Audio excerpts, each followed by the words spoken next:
I promise you, if you watch all the way to the end of this video, the hardest thing you'll find about this character will be pronouncing her name. Some of you pronounce it as Qingque, but her name is pronounced as Qingque. And now let's jump into a bit of demo and a bit of explanation on how this character exactly works.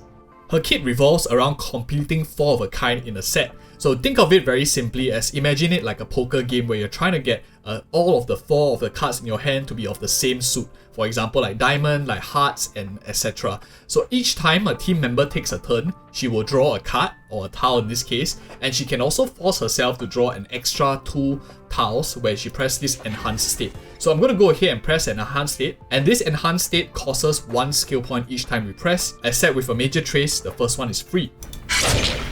So once we press enhance, she draws 2 tiles. As we can see here now we have 3, and we're going to go ahead and press it again, and we will see this number here decrease down to 3 because it consumes skill points as well. So we were lucky in a sense because we got 4 of a kind from that draw. And as you can see here, if we go into the details, she actually gets a damage boost each time she uses her skill. So you use some skill points, you draw some tiles, but you also get this additional damage. When she procs her basic attack in terms of an enhanced basic attack, she not only gets like AoE splash damage, but she also gets this enhanced attack which increases her attack. So it's like a double bonus in terms of her ability now being splash, plus she gets enhanced on top of that. So now when she uses this normal attack blast enhanced basic attack, she throws out all 4 tiles and she will restart back at 0 tiles again. So that's basically like the 2 ways that she can draw tiles. And the last way in terms of like the cheat code, if you want to like quickly get all your tiles maxed out, is to use her ultimate ability. So even though she only has 1 tile here, you can just press her ultimate ability right here, and she will immediately get all 4 of the same kind regardless of the combination and number of tiles that she had. It also deals like a very nice AoE damage in a fashion as well.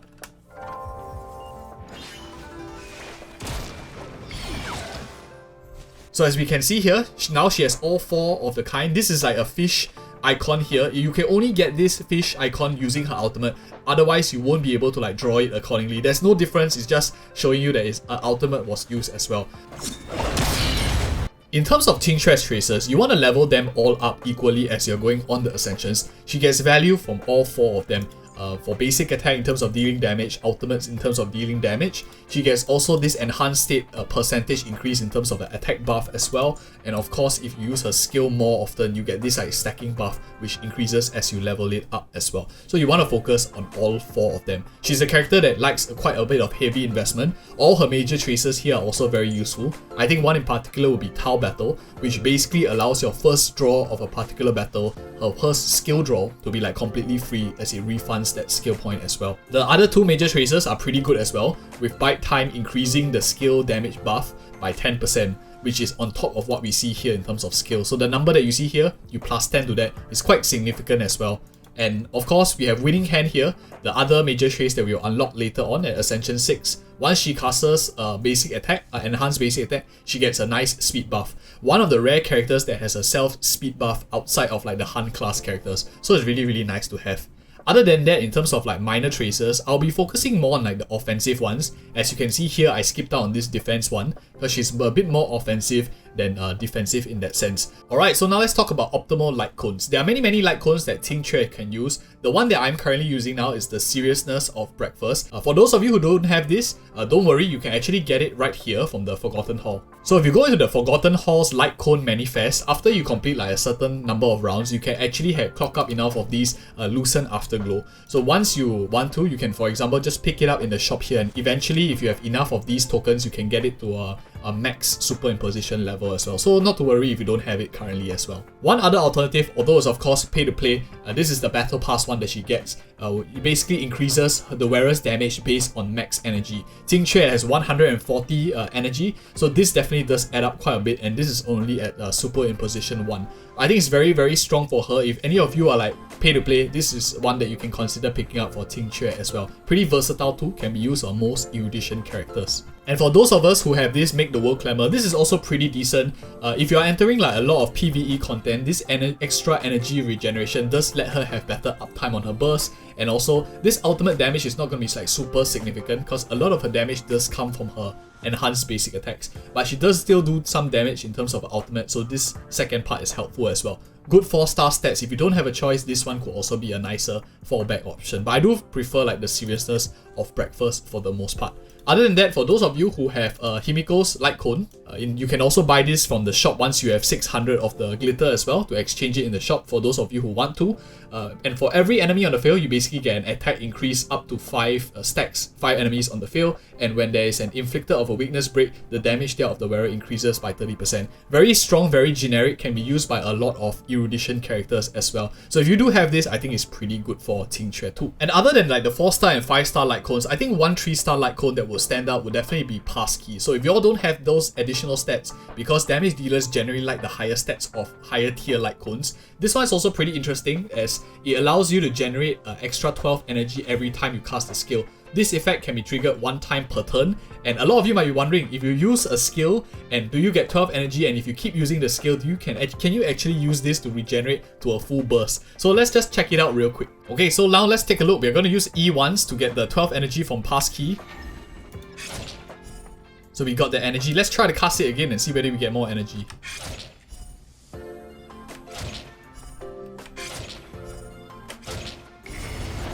So as we can see here, Passkey only works once. Basically, these additional turns that she proc doesn't give her the additional energy in the overall kit. So no, it can't be abused in that sense for Qingque. Optimal relics. In terms of the optimal relics that she can go, I would say Genius of Brilliant Stars ranks very high at the top.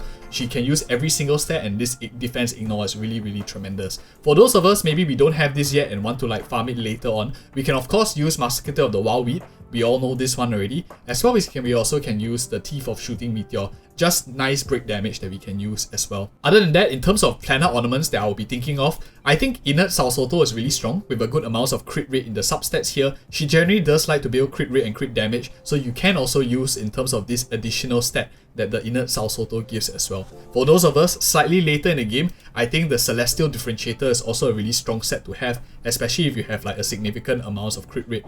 Additional crit damage always welcome from a DPS character's point of view as well. And if you're finding value in this video so far, do give us a like and subscribe for more of such future content as well. And in terms of my Qingque, I'm running her with the Celestial Differentiator, the crit damage one, together with Genius of a Brilliant Stars.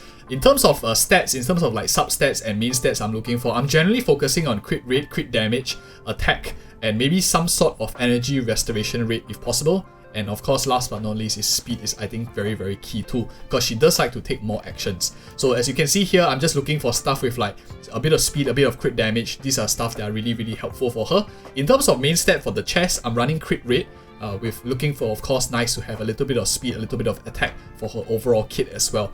Boots, I'm running a speed boots just to give her a bit more action advance across the turn order, because the more she acts also means the more chances of her drawing the right tiles and not having to use the skill points as well in her natural rotation. So that is like my build so far. And in terms of the planar sphere, I'm running a quantum damage boost, and the rope, I'm using an attack or percentage rope as well, and those are like rounding up for my main stats. Qingque is actually a character that scales very well in the late game, and it's because of her massive Eidolons. Now let's just go ahead and take a look at them, and I'll explain why it's so good.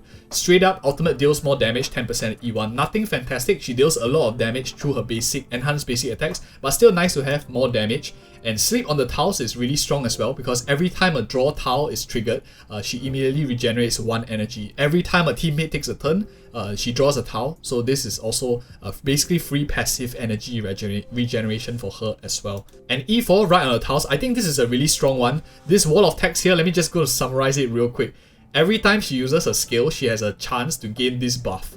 When she has this buff and she auto attacks or with an enhanced or normal state, it basically deals out a follow attack damage with and basically more damage on top of whatever she did in her normal or enhanced basic attacks. I think this is really strong because it does give quite a lot of additional damage, as she does use skill quite often, and this just incentivizes you to use her skill more on top of the other damage buffs that she already gets from like her tracers as well. And E6, I think E6 is probably her best out of all of her Eidolons, and the reason is because one of the major issues of her kit is she just does like to drink a lot of skill points, especially in like earlier Eidolon levels. And once you have this, every time you basic attack, you basically have a sort of regeneration stuff, so you don't really consume as much skill point, which makes her team composition options a little bit wider, or even so, her utility becomes much better by not relying so much on skill points as well. Team compositions I like. Personally, I think Qingque as a character that deals a lot of AoE damage, very good character to have, very decent amount of damage. She generally drinks quite a lot of skill points, so you want to actually pair her with another DPS who doesn't drink too much skill points as well. I think the one character out of all of them that comes to mind will be a character like Arlen. For those of you who don't know, when Arlen uses his skill, he saps HP and not his skill points as well. So they are generally quite favorable for each other. He's of the destruction class, does good amounts of single target and some splash damage. She has some single target and some quite a bit of splash damage being erudition. So they do pair together in terms of synergy quite well as well. And of course, in the last 2 slots, I'll definitely be considering characters like Gepard is one solid one because he pairs really well with Arlen in a sense that he doesn't really like healing, and his overall thick shield can allow you to run a more offensive person in the last slot. And generally, the last slot you won't want to run a character like Esta because Esta does want to drink a bit of skill points as well in a sense. You could run in the last slot, for example, Bronya if you have her. Very good amounts of turn buffing to also proc Qingque's passive a little bit more in terms of drawing. Or you could also like increase your damage dealer's damage and overall. Very strong also. You could of course run Tingyun. Good amounts of energy restoration just to give a bit more uptime in terms of Qingque's basic attacks. You could use her to also buff Arlen if you wanted to in such a similar team composition. And the last slot I would think of if you are not looking for like an attack buffer kind of unit, Pella will be a pretty solid option in the last slot for those of you who want to play her in there as well. She does good amounts of defense breaking to increase the amount of damage. For those of you who don't want either attack buffs or defense buffs, of course you can always run Welt in the last slot, or maybe even Dan Heng for if you want to just look for some debuff in terms of slowing as well. Quite solid in terms of options in the last slot. So I'm just going to keep this display blank for now, and let's talk a bit about Arlen right here. If you don't want to run Arlen, maybe you don't like his playstyle or design and you want to play other characters, I think a character that works really well is Su Shang.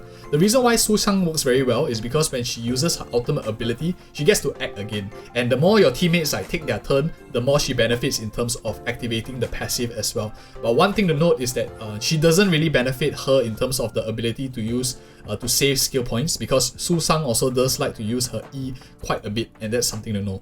Gepard is a character that is generally, he doesn't really care too much about using his skill ability, so he auto attacks quite a bit and generally is net positive in terms of the overall skill point usage of the entire team. That's why he pairs really well with Qingque as well. So if you don't want to run maybe Gepard in terms of the last slot, another character that you could run, for example, is like Natasha if you wanted to. She doesn't use her skill that often unless she needs to heal urgently, so she generally generates quite a bit of skill point usage for the team as well. So those are like some thoughts in terms of team composition. We can run her in terms of currently. I think in the future, if we look forward, a character that I definitely want to run with her will be a character like Zila together with Qingque for a double quantum, a bit of AoE, a bit of single target and AoE, so they complement quite nicely together.